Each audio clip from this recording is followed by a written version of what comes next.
Kebangkitan Yesus. Pada hari pertama minggu, pagi-pagi benar, batu telah terguling.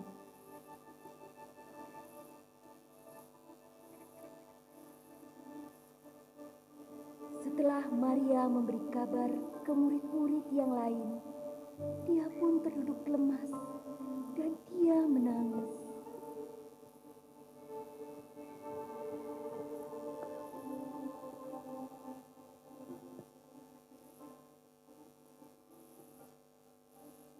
Tak lama berselang, murid yang lain dan Simon Petrus menyusul ke kubur Yesus.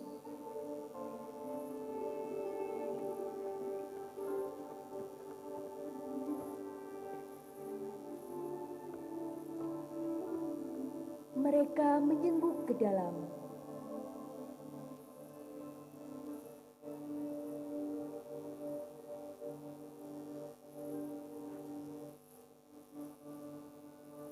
Dan melihat kain kafan sudah tergeletak.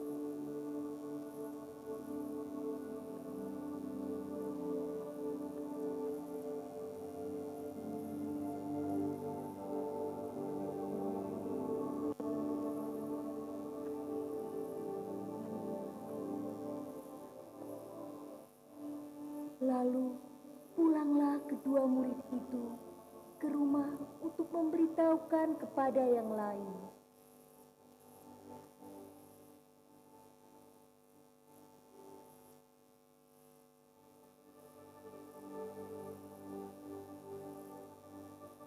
Tetapi Maria Magdalena tetap di dekat kubur itu dan menangis.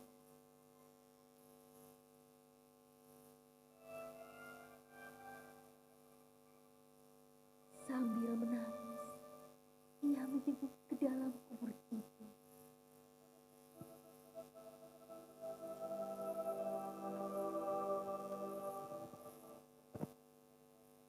Ibu, mengapa engkau menangis? Siapakah yang engkau cari? Tuan,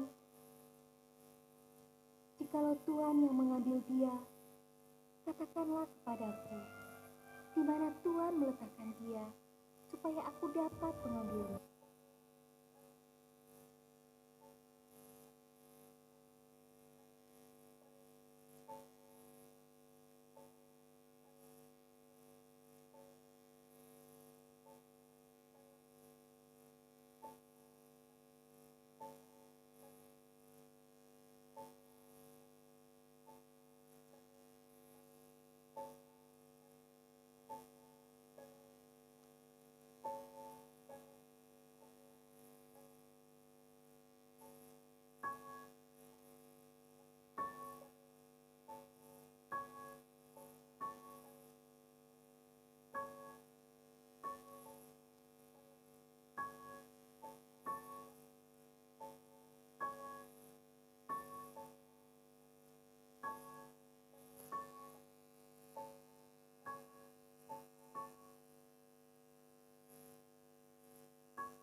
Shalom, selamat pagi Bapak Ibu yang terkasih dalam Tuhan Yesus. Bersyukur kalau hari ini kita masih diberikan kekuatan, kesehatan, sehingga kita boleh menghadiri kebaktian ibadah kebangkitan Tuhan Yesus pada pagi hari ini. Namun sebelumnya saya akan membacakan untuk saudara-saudara kita yang berulang tahun. Untuk tanggal 10 April, Ibu Umuni ada. Untuk kado ulang tahun, dan inilah kasih itu, yaitu bahwa kita harus hidup menurut perintahnya. Dan inilah perintah itu, yaitu bahwa kamu harus hidup di dalam kasih, sebagaimana telah kamu dengar dari mulanya. 2 Yohanes 1 ayat 6. Untuk warta gereja selanjutnya, mohon partisipasi jemaat untuk mengingatkan putra-putrinya agar mengikuti acara perayaan sekolah minggu pada hari Minggu, tanggal 4 April pada pukul 9, secara online melalui link yang sudah dibagikan kepada anak-anak sekolah minggu di grup. Khusus menyambut Paskah minggu ini, maka untuk ibadah sore ditiadakan. Terima kasih. Demikian untuk warta gereja. Saya persilakan Bapak Ibu untuk mengambil saat teduh. Kita akan masuk dalam ibadah kebangkitan Tuhan Yesus.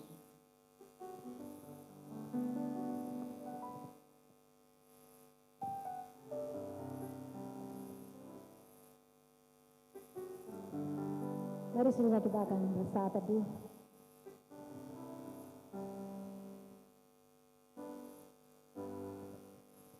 Mengucap syukur Tuhan atas kebaikan Tuhan. Mengucap syukur Tuhan untuk kasih dan pengorbanan Tuhan Yesus yang telah mati di kayu salib untuk menebus dosa-dosa kami. Terima kasih Bapa,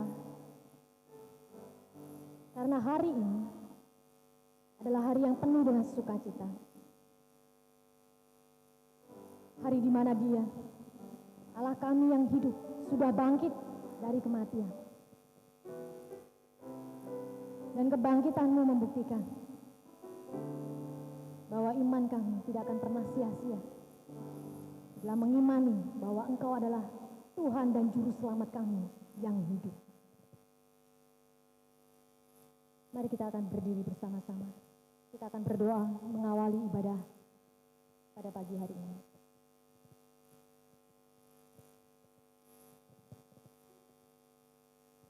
Segala puji, hormat, dan syukur hanya bagi-Mu Tuhan. Terima kasih jika pada pagi hari ini Tuhan masih memberikan nafas dan kehidupan bagi kami. Kami bersyukur Tuhan untuk berkat kesehatan yang Tuhan berikan di dalam kehidupan kami. Tuhan Yesus, sungguh kami bersyukur jika hari ini kami boleh ada di tempat ini. Kami ingin bersuka cita Tuhan. Kami ingin beria-ria Tuhan. Oleh karena kebangkitan-Mu sungguh menghidupkan kami. Dan kami percaya Tuhan, iman kami akan terus ada padamu. Kami berdoa, biarlah pada pagi hari ini Tuhan, semangat dan sukacita kami menyaksikan kebangkitan-Mu yang terus membawa kami dalam iman dan pengharapan kami. Kami serahkan ibadah kami ke dalam tangan kuasa-Mu Tuhan. Hanya di dalam-Mu kami berdoa dan bersyukur. Haleluya. Amin. Saudara, kubur yang kosong adalah bukti nyata bahwa Tuhan Yesus sudah bangkit. Apakah Bapak Ibu meyakini bahwa Tuhan sudah bangkit di dalam kehidupan kita semua? Amin. Amin. Kalau seperti itu, mari hari ini kita akan rasakan dan sukacita kita menyambut kebangkitan Tuhan Yesus. Dia yang sudah bangkit dan Dia yang terus akan memimpin kehidupan kita. Mari, kita adalah lebih dari pemenang dan kita akan terus menang bersama dengan Tuhan Yesus. Kita akan memujikan pujian medley kita. Allahku bangkit Tuhan, Allahku bangkit dan aku terus bangkit bersama Engkau.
Silakan jemaat duduk kembali.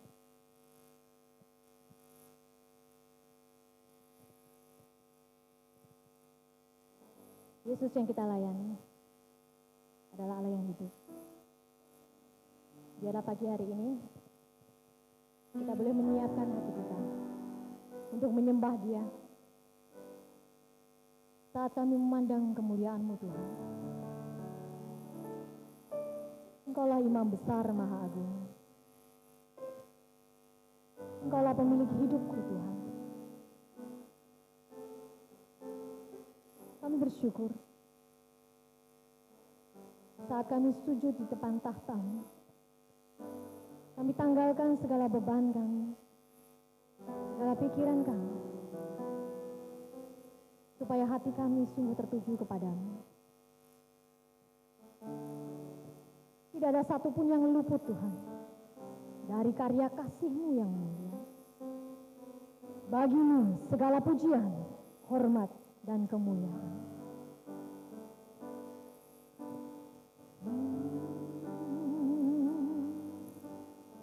Pandang kemuliaan-Mu, Imam besar Maha Agung. Kaulah pemilik hidupku, Yesus Kristus Tuhan. Kami sujud di hadapan-Mu Tuhan. Sujud di depan tahta-Mu, taklukkan seluruh hidupku. Jalan tangan-Mu menebus, Yesus Kristus Tuhan. Haleluya Yesus, terima kasih Tuhan. Tiada satu yang luput dari karya kasih-Mu mulia. Bagi-Mu segala pujian, hormat, kemuliaan.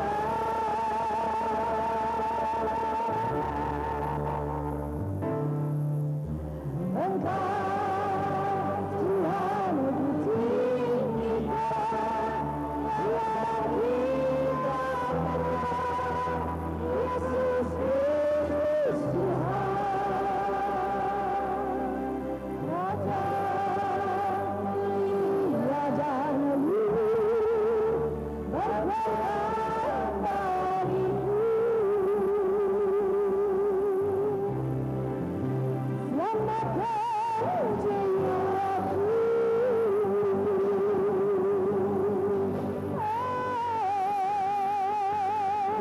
Kami pandang kemuliaan-Mu, Yesusku.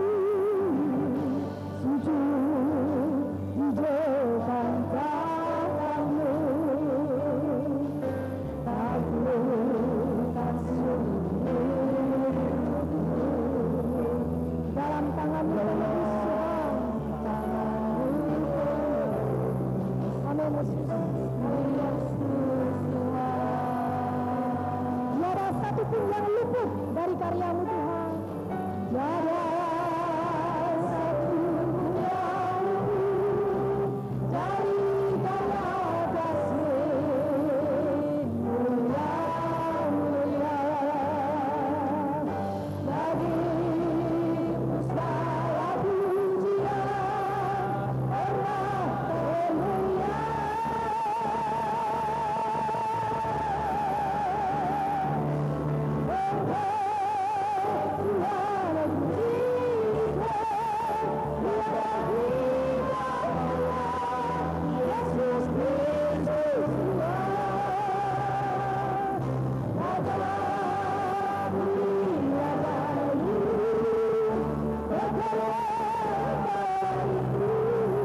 akan bangkit berdiri.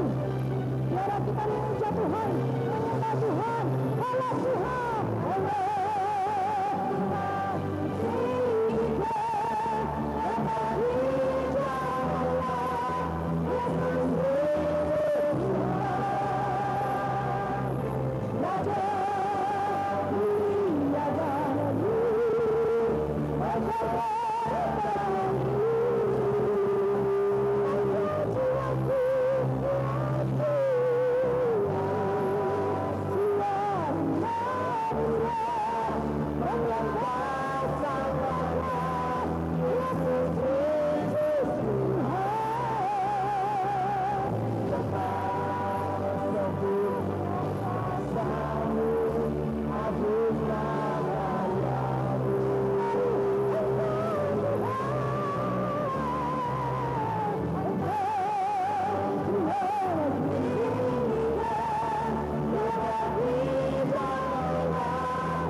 terlalu besar Tuhan.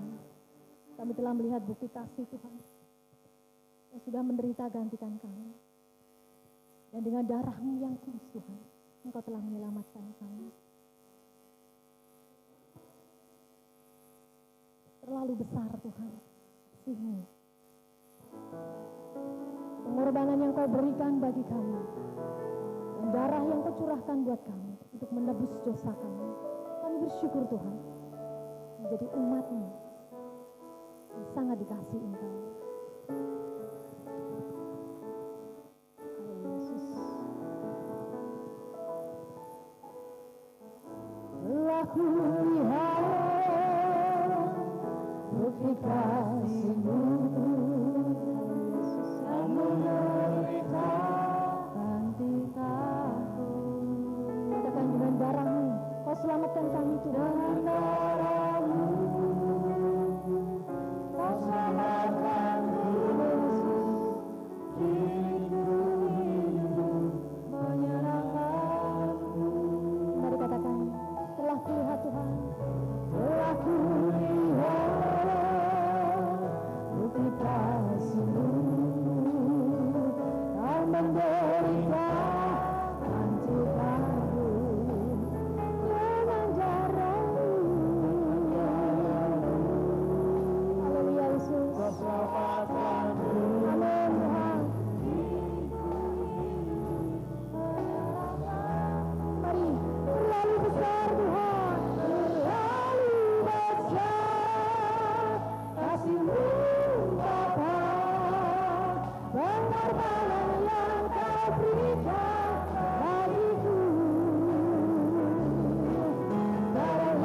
kami boleh berkemenangan karena Kristus telah bangkit bagi kami. Kiranya Tuhan memberkati kami supaya peristiwa kebangkitan ini menjadi momen di mana kami tahu tentang inti daripada Paulus. Berkati kami Tuhan, Kau layak menerima pujian hormat. Dalam nama Tuhan Yesus Kristus kami berdoa. Amin. Silakan duduk kembali. Saudara-saudara yang dikasihi Tuhan Kristus, sebelum saya menyampaikan kebenaran firman Tuhan, izinkan saya menyampaikan satu kesaksian yang tidak pernah saya lupakan.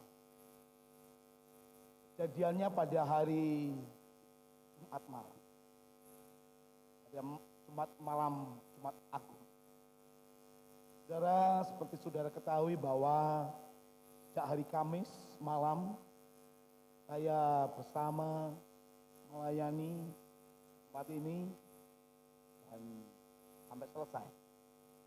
Lalu hari Jumat saya ditemani oleh Bu Iko mulai pelayanan lagi. Hari Jumat pagi-pagi saya ada di gereja Kalvari untuk pertemuan Tuhan, memimpin pertemuan Tuhan di sana. Dan khotbah Ibu Eko ada di sana juga. Setelah dari Gombel saya berangkat ke Wuleri. Saya khotbah di sana, saya melayani perjamuan. Sampai kira-kira jam 12 siang, saya berangkat dari Wuleri menuju ke Gereja Baptis Indonesia cabang Ngargosari. Sampai sana jam 3, jam 4 mulai. Selesai dari Gereja Baptis Ngargosari, kira-kira jam 6 saya pulang. Di Gereja Baptis Ngargosari juga saya melayani. Jadi 3 gereja ini pada hari Jumat melayani, semuanya saya melayani. Sampai di rumah kira-kira jam 8 malam. Jam 8 malam masuk rumah, lalu biasa itu mulai bersih-bersih dan sebagainya. Tapi saudara, ada peristiwa yang saya sangat terkejut oleh karena apa? Tiba-tiba lidah istri saya ini gak bisa digerakkan. Lalu kemudian di tepuk-tepuk perutnya gak ada respon. Seperti geringgingan atau semutan gitu. Saya berdoa, Tuhan tolong. Jadi sangat kaku lidahnya. Ya. Kalau dalam bahasa Jawanya mungkin kalau untuk berkata pipinya miring. Kata Tuhan, saya itu yang melayani dan istri saya yang mendampingi, saya mengikuti saya, tetapi apa justru yang sakit istri saya? Saya berdoa pada Tuhan, saya berkata, Tuhan tolong saya. Jam 9 malam, saya bawa ke tukang urut ahli syaraf. Ya. Datang ke sana, saya telepon, dia berkata, Pak besok ada Pak. Saya berkata, hari ini Bu. Dia coba saya tanyakan. Lalu kemudian, boleh, jam 9 malam saya bawa ke sana. Sampai di sana, kemudian mulai diurut. Saya tambah terkejut, kenapa saudara? Kaki kirinya gak terasa. Saya sampai, Tuhan, saya mau menangis. Tuhan, saya serahkan pada Tuhan saya. Ya, kenapa saudara kaki kiri dipijit itu gak terasa? Puji Tuhan, tukang urutnya itu, tukang pijitnya itu seiman. Saya berkata, serahkan pada Tuhan saja. Iya, saya serahkan pada Tuhan. Saya berdoa. Dingin lagi. Itu lagi gak terasa lagi sebelah kirinya. Lidahnya masih kaku, masih miring. Tuhan tolong saya Tuhan. Saya bisa berkata, Tuhan tolong saya, bukankah saya yang bekerja, bukankah saya yang melayani, bukankah saya yang lebih aktivitasnya lebih tinggi daripada istri saya. Tetapi kenapa yang sakit justru istri saya? pengurusnya berkata, ini kolesterolnya Pak. Saya berkata, enggak Pak, karena soal kolesterol saya lebih tinggi. Itu darah tinggi Pak. Enggak Pak, saya lebih tinggi daripada istri saya untuk darah. Sedikit lagi, ya. Akhirnya masih tetap doa Tuhan, ya. Jadi saya sudah mulai menangis dan saya berkata, kita berdoa pada Tuhan. Lalu sebelah kanannya dipijat, puji Tuhan masih terasa. Berdoa, Tuhan, tolong saya Tuhan. Saya nggak bisa berkata apa-apa lagi. Saya hanya bisa berkata, Tuhan, tolong saya. Sampai kira-kira jam 10 malam, tukang pijatnya itu terus mikir. Lalu kemudian setelah kaki kanan dipijat sakit, lalu sekarang pindah lagi ke kaki kiri. Dan mujizat terjadi. Kaki kirinya ketika dipijat lagi sakit. Wah, saya berkata, Tuhan, saya bersyukur. Dipijat lagi, lalu sakit-sakit. Dan kemudian setelah itu saya tanya, bicaranya sudah enak lagi. Sudah bisa bicara. Saya bersyukur pada Tuhan. Sudah bisa berbicara lancar, sudah bisa bicara enak. Dan tidak lagi miring bicara mulutnya. Lebih enak, lebih nyaman terus bicara. Dan saya ingat masih itu, jam 10-15 menit semuanya selesai dan sembuh. Saya berdoa, Tuhan terima kasih. Istunya pada hari Sabtu Bu Iko harus mimpi ramah di wanita kesantapan rohani Indonesia, seluruh Indonesia. Puji Tuhan sudah secara lebih, sudah lancar. Kalau sekarang nggak bersama-sama dengan kita karena ada pelayanan, sudah bisa. Saya bersyukur kepada Tuhan.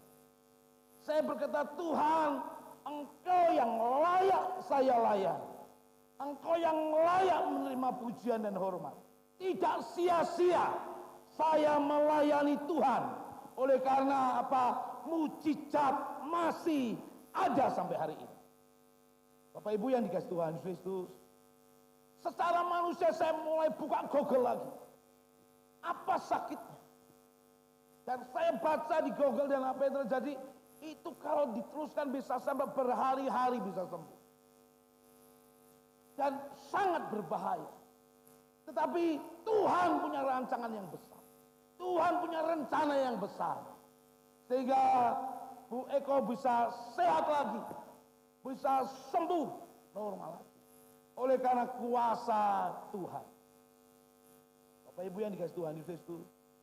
Sama seperti bacaan ayat yang akan kita baca bersama-sama. 1 Korintus pasal 15 ayat 17 sampai dengan 19. 1 Korintus pasal 15 ayat 17 sampai 19. Dan jika Kristus tidak dibangkitkan, maka sia-sialah kepercayaan kamu dan kamu masih hidup dalam dosamu. Demikianlah binasa juga orang-orang yang mati dalam Kristus. Jikalau kita hanya dalam hidup ini saja menaruh pengharapan pada Kristus, maka kita adalah orang-orang yang paling malang dari segala manusia. Saudara yang dikasih Tuhan Yesus Kristus, kalau sampai saya melayani Tuhan, berjerih lelah melayani Tuhan, kemudian sampai saya bersemangat melayani Tuhan, tetapi kalau ternyata Kristus tidak bangkit, maka saya berkata saya sia-sia melayani Tuhan. Kalau saya semangat melayani Tuhan, tetapi ternyata Yesus Kristus tidak bangkit, maka yang terjadi manglanglah saya. Tetapi saudara-saudara yang dikasih Tuhan Kristus, Tuhan Yesus yang saya layani, Tuhan Yesus yang saya sembah, Tuhan Yesus yang saya muliakan, Tuhan Yesus yang menjadi pusat daripada iman saya, bangkit. Dan itu sebabnya tidak sia-sia saya melayani Tuhan. Itu sebabnya saya bersemangat lagi melayani Tuhan. Saya lebih bersemangat karena apa? Karena ternyata Tuhan Yesus telah bangkit dan saya menyembah Allah yang hidup. Allah yang patut, Allah yang layak saya layani. Bapak Ibu yang dikasih Tuhan Yesus Kristus, apa buktinya kalau Tuhan Yesus bangkit? Apa buktinya kalau Tuhan Yesus Kristus bangkit? Bapak Ibu Saudara, kita lihat sama-sama Matius pasal 28 ayat 1 sampai dengan ayat 27. Setelah hari Sabat lewat, menjelang menyingsingnya fajar, pada hari pertama minggu itu, pergilah Maria Magdalena dan Maria yang lain menengok kubur itu. Maka terjadilah gempa bumi yang hebat, sebab seorang malaikat Tuhan turun dari langit dan datang ke batu itu dan menggulingkannya, lalu duduk di atasnya. Wajahnya bagaikan kilat dan pakaiannya putih bagaikan salju. Dan penjaga-penjaga itu gentar ketakutan dan menjadi seperti orang-orang mati. Akan tetapi malaikat itu berkata kepada perempuan itu, "Janganlah kamu takut, sebab aku tahu kamu mencari Yesus yang disalibkan itu.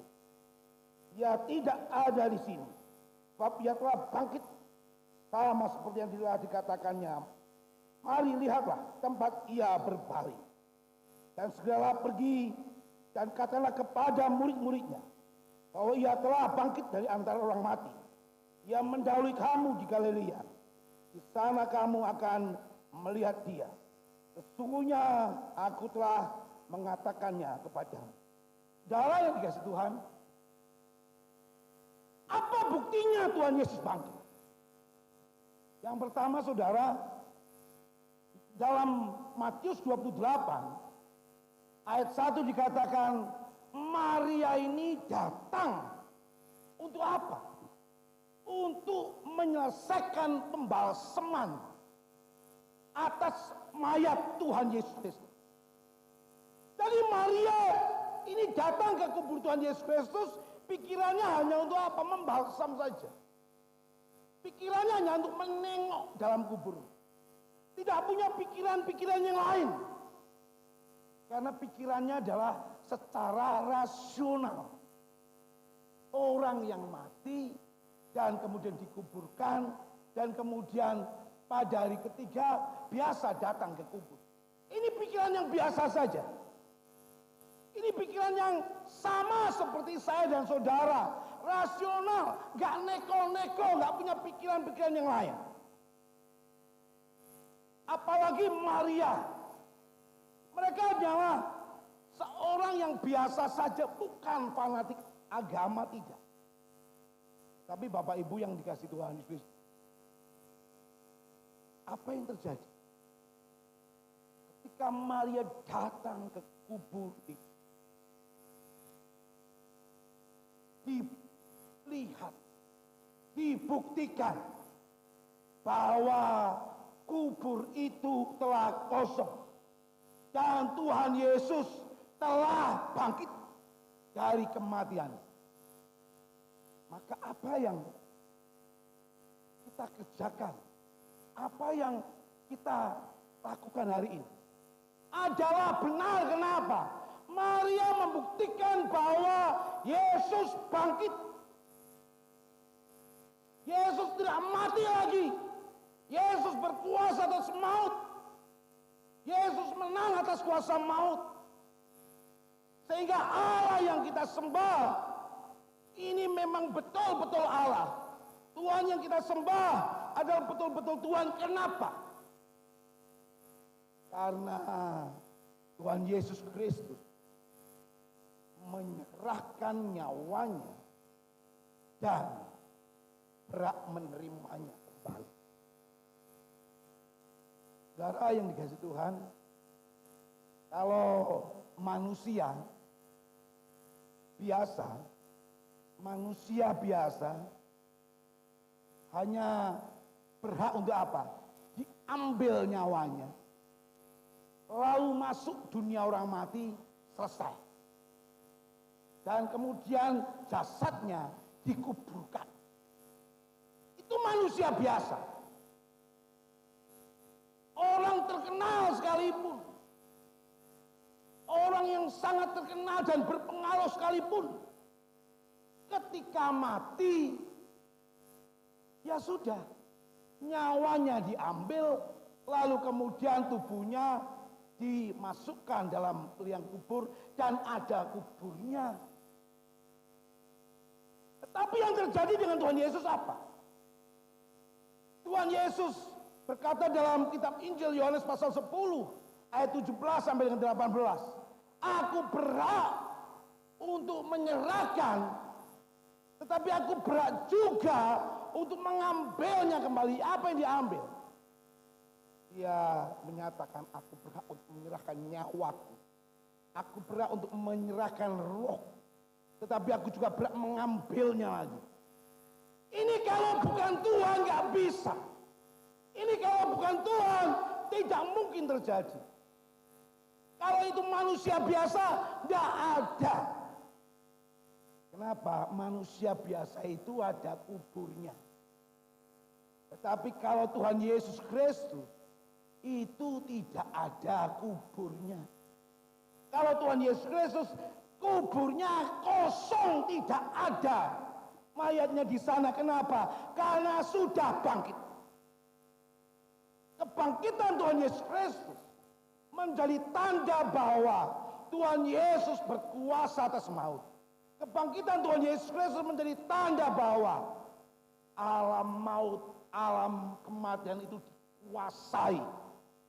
Itu sebabnya Bapak Ibu Saudara yang dikasihi Tuhan Kristus, ketika saya dan saudara percaya kepada Tuhan Yesus Kristus, kita yakin bahwa Tuhan beserta kita. Tuhan bersama Tuhan Yesus Kristus. Dimanapun berada, kita ada bersama dengan Tuhan Yesus Kristus. Sebabnya Bapak Ibu yang dikasihi Tuhan Yesus Kristus, kenapa? Karena Tuhan telah bangkit. Tuhan telah menang. Bapak Ibu yang dikasihi Tuhan Yesus Kristus, apa yang terjadi saudara? Yang kedua, di mana mereka tidak tahu bahwa Kristus akan mengalahkan kematian. Kristus akan mengalahkan kematian. Ini bukanlah konsep yang rasional, tetapi ini konsep yang di luar rasional, di luar pemikiran tentang kebangkitan orang mati. Karena konsep yang rasional adalah orang yang mati ya sudah selesai. Tapi saudara, pikiran manusia itu terbatas. Pikiran manusia dibangun oleh apa? Pengalaman. Dan juga pengalaman orang lain. Pengalaman orang lain membuktikan bahwa orang mati ya sudah selesai. Gak ada kebangkitan lagi. Sama seperti konsep manusia berpikir tentang Allah. Konsep manusia berpikir tentang Allah, dan menurut orang lain Allah itu satu. Ulangan pasal 6 ayat 4 dikatakan, Syamahi Israel, dengarkan Israel, bahwa Allah itu adalah satu. Artinya apa saudara? Artinya bahwa Allah itu satu. Itu konsep yang dibangun, pemikiran yang dibangun oleh manusia, dan kata orang yang dibangun melihat Allah itu adalah satu. Tapi saudara yang dikasihi Tuhan Yesus Kristus, apa yang dinyatakan oleh Kristen, apa yang menjadi pemahaman Kristen, tidak dibangun oleh pemikiran rasional manusia, tidak dibangun oleh konsep manusia, tetapi Allah tetap Allah. Allah yang maha tahu itu, Allah yang membesar itu, menyatakan dalam pikiran kita, menyatakan dalam alam pikir kita, pengalaman kita, sehingga Allah yang satu itu terdiri dari tiga, yaitu Allah Bapa, Anak, dan Roh, tetapi satu. Artinya apa saudara? Artinya kita nggak bisa dipaksakan bahwa Allah itu satu, ya itu saja. Kalau dipaksakan yang terjadi, Unitarisme. Artinya apa? Memaksakan bahwa Allah itu satu. Tetapi yang benar adalah Allah memberikan pencerahan buat saya dan saudara. Allah memberikan pemahaman buat saya dan saudara. Allah memberikan pengetahuan bahwa Allah itu satu tetapi tiga. Yaitu Allah Bapa dan Anak dan Roh Kudus. Ini tidak rasional. Sama dengan kebangkitan, juga tidak rasional. Tetapi kenyataannya bahwa Yesus Kristus bangkit. Ini di luar daripada pemikiran manusia. Itu sebabnya Bapak Ibu yang dikasih Tuhan Yesus Kristus. Yang aneh adalah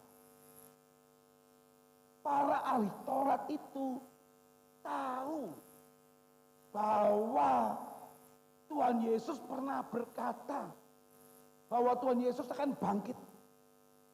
Para ahli Taurat, orang-orang Farisi tahu bahwa Tuhan Yesus pernah berkata dirinya akan bangkit pada hari ketiga. Mereka paham. Tetapi saudara-saudara yang dikasih Tuhan Yesus, murid-muridnya nggak tahu. Murid-muridnya lupa. Itu sebabnya Maria datang ke kubur hanya untuk menengok kubur Yesus saja. Nggak macam-macam. Kenapa? Dia lupa. Dia nggak paham. Dia nggak tahu. Tetapi saudara, ahli Taurat, orang-orang Farisi itu tahu bahwa Tuhan Yesus pernah berkata, pada hari yang ketiga aku akan bangkit. Kita lihat sama-sama Matius 27. Matius 27 ayat 62 sampai 65. Kita perhatikan sama-sama. Matius 27 ayat 62 sampai 65.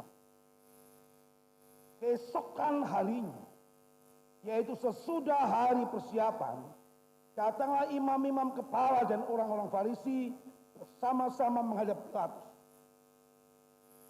Dan mereka berkata, Tuhan, kami ingat, kita lihat sama-sama, kami ingat bahwa si penyesat itu suatu hidupnya berkata, sesudah 3 hari aku akan bangkit. Karena itu perintahkanlah untuk menjaga kubur itu sampai hari yang ketiga. Kalau tidak, murid-muridnya mungkin datang untuk mencuri dia, lalu mengatakan kepada rakyat, ia telah bangkit dari antara orang mati. Sehingga penyesatan yang terakhir akan lebih buruk akibatnya daripada yang pertama.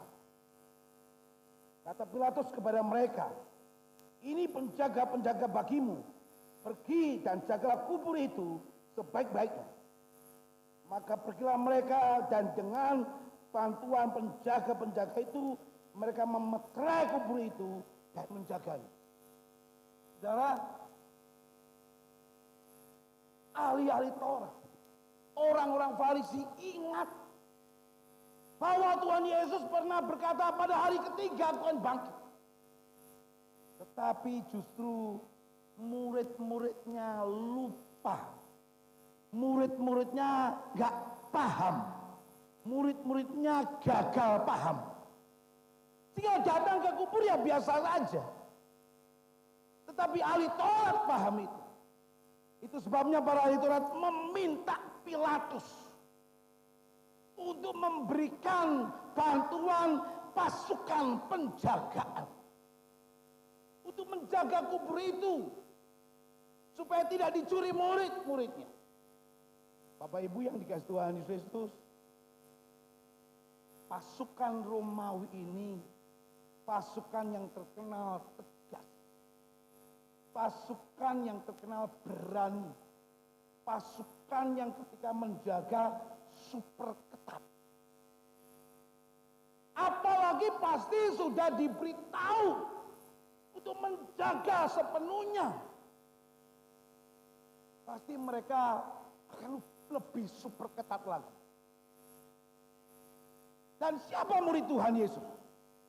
Para nelayan, para wanita, jauh dibandingkan dengan pasukan Romawi dengan penjaga-penjaga yang dipinjamkan Pilatus kepada ahli-ahli Taurat untuk menjaga kubur Yesus. Bapak Ibu yang dikasih Tuhan Yesus itu, mereka berjaga-jaga penuh. Mereka berjaga-jaga di sana. Yang ketiga dikatakan para penjaga itu ditempatkan di kuburan yang disegel. Sudah dijaga dan kemudian disegel. Ini sangat profesional. Ini pun tentara yang profesional. Kenapa saudara? Karena tentara-tentara pasukan itu, penjaga-penjaga itu memang bukan penakut. Kenapa? Karena dia tidak takut berperang. Dia tidak takut dengan musuh. Dia bisa melawan musuh. Dia berani melawan musuh, tidak takut berperang. Tetapi saudara-saudara, kita perhatikan bersama-sama. Matius 28. Ayat yang kedua. Matius 28 ayat kedua. Maka terjadilah gempa bumi yang hebat. Sebab seorang malaikat Tuhan turun dari langit dan datang ke batu itu dan menggulingkannya, lalu duduk di atasnya. Ayat ketiga. Wajahnya bagaikan kilat dan pakaiannya putih bagaikan salju. Yang keempat kita perhatikan sama-sama. Ini penjaga-penjaga yang tidak takut dengan musuh, penjaga-penjaga yang tidak takut berperang, penjaga-penjaga yang tidak takut dengan apapun. Tapi ayat yang keempat kita perhatikan. Setelah penjaga-penjaga melihat malaikat itu dan batu yang besar itu digulingkan, apa yang terjadi? Dan penjaga-penjaga itu gentar ketakutan. Penjaga-penjaga itu gentar ketakutan dan menjadi seperti orang-orang mati. Loh, saudara, kita perhatikan sama-sama. Mereka takutnya bukan. Mereka gemetar bukan main. Kenapa saudara? Karena melihat malaikat yang supranatural itu, yang tidak bisa dipikir pakai rasio manusia, yang tidak bisa dipikir dari pikiran manusia, datang menggulingkan batu yang telah disegel, batu besar itu yang telah disegel, digulingkan oleh malaikat. Para penjaga itu takutnya bukan main. Mereka seperti mayat, artinya apa? Mereka begitu kecutnya nyelinya. Melihat apa? Malaikat. Saudara-saudara yang dikasih Tuhan Yesus, apa yang terjadi? Mereka juga tetap gak percaya kepada Tuhan. Mereka juga tidak percaya pada Tuhan. Kenapa? Karena mereka masih dibutakan. Karena mereka masih dibutakan. Sebabnya Bapak Ibu yang dikasih Tuhan Yesus Kristus, ini yang terjadi. Jadi kalau ayat ini ditulis, kalau dibacakan sekarang, mungkin tidak ada pengaruhnya apa-apa. Dengan pasukan-pasukan yang ketakutan melihat malaikat, tidak ada pengaruhnya. Tetapi tulisan ini ditulis pada waktu pasukan-pasukan Romawi masih berkuasa. Dan ayat ini menulis bahwa mereka ketakutan bukan main. Melihat malaikat. Artinya tulisan ini benar, ya dan amin. Bahwa mereka mengalami ketakutan. Bapak Ibu yang dikasih Tuhan Yesus Kristus. Artinya bahwa memang Tuhan Yesus.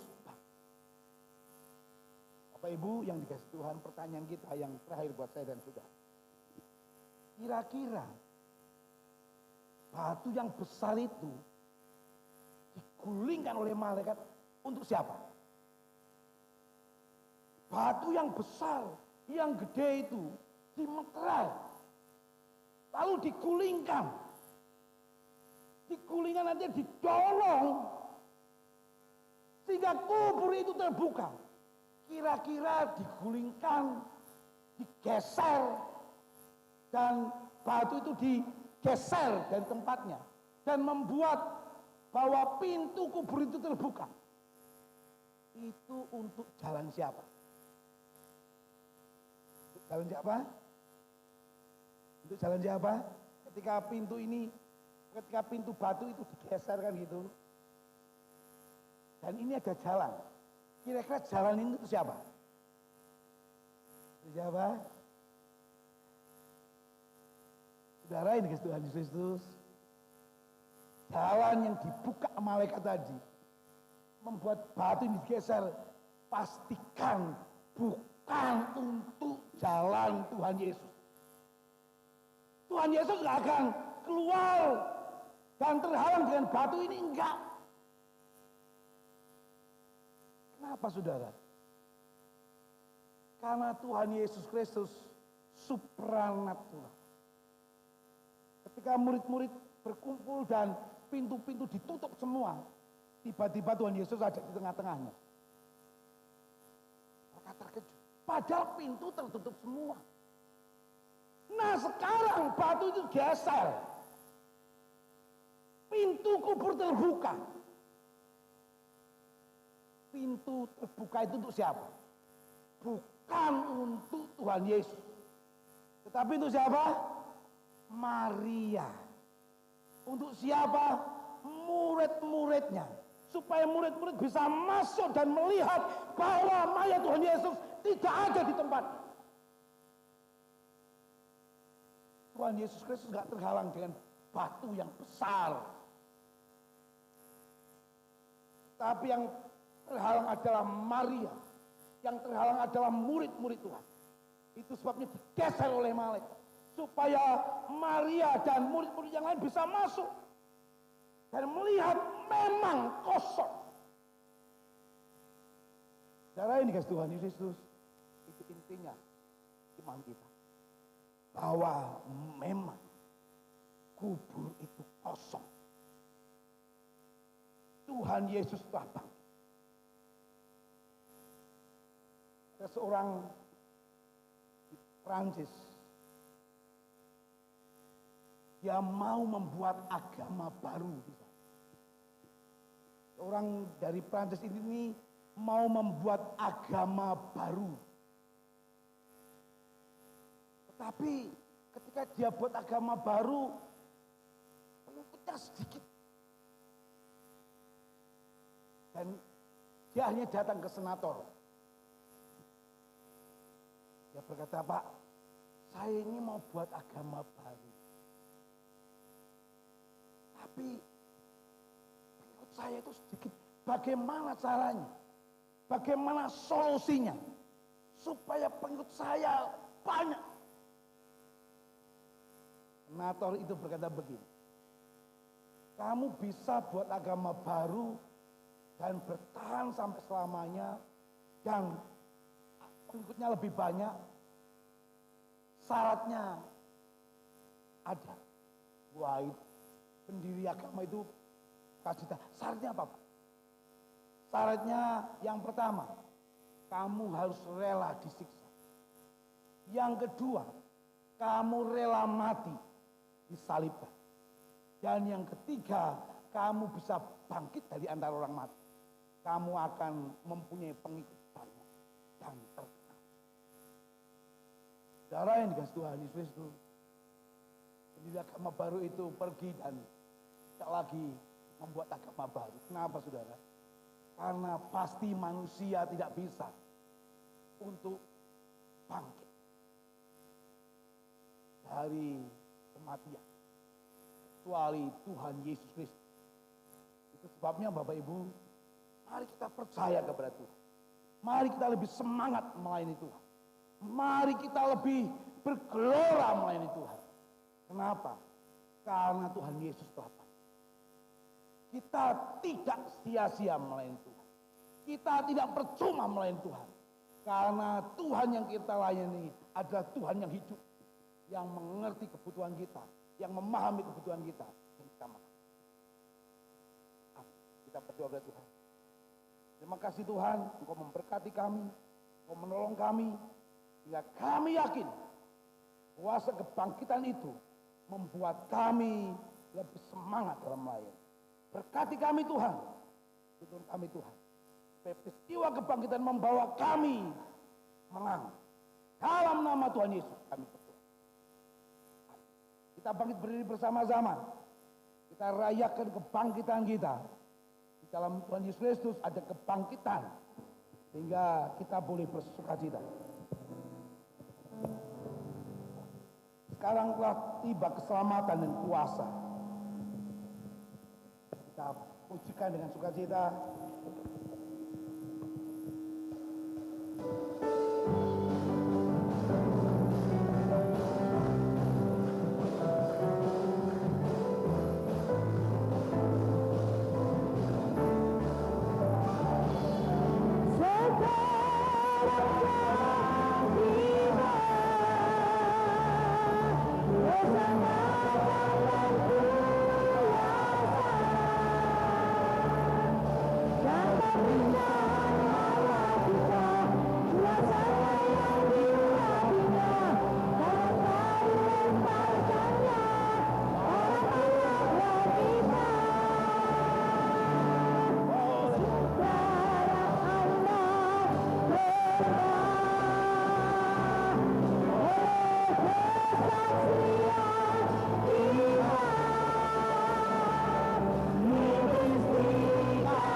Engkau yang layak menerima hormat, Engkau yang layak menerima kemuliaan, Engkau yang layak menerima pujian, yaitu Tuhan Yesus Kristus yang telah bangkit dan menang. Tuhan berkati kami. Ketika kami boleh bersukacita, ketika kami boleh bergembira karena kemuliaan Tuhan yang besar buat kami. Tuhan Yesus berkati kami. Dan ketika kami membawa persembahan dan perpuluhan, kami tahu Tuhan memberkati kami. Karena persembahan dan perpuluhan berguna bagi kemuliaan nama Tuhan. Hamba-Mu berdoa Tuhan untuk setiap panitia Paskah. Mereka telah bekerja keras. Mereka telah maksimal. Mereka telah melayani Tuhan. Tuhan kiranya memberkati panitia Paskah. Serilah mereka tidak sia-sia karena mereka melayani Tuhan. Tuhan Yesus berkati setiap jemaat-jemaat Tuhan supaya nyata kasih-Mu besar buat kami. Tuhan memberkati saudara dan melindungi saudara. Tuhan menyinari saudara dengan wajah-Nya dan memberi kasih karunia. Tuhan menghadapkan wajah-Nya bagi saudara dan memberi damai sejahtera. Di dalam persekutuan Allah Bapa, Yesus Kristus serta Roh Kudus, pulanglah dalam damai sejahtera dan rahmat dari Tuhan Yesus Kristus yang dari kekal sampai kekal. Terpujilah nama Tuhan. Semua yang percaya katakan amin. Tuhan berkati kita semua. Haleluya. Selamat Paskah. Tuhan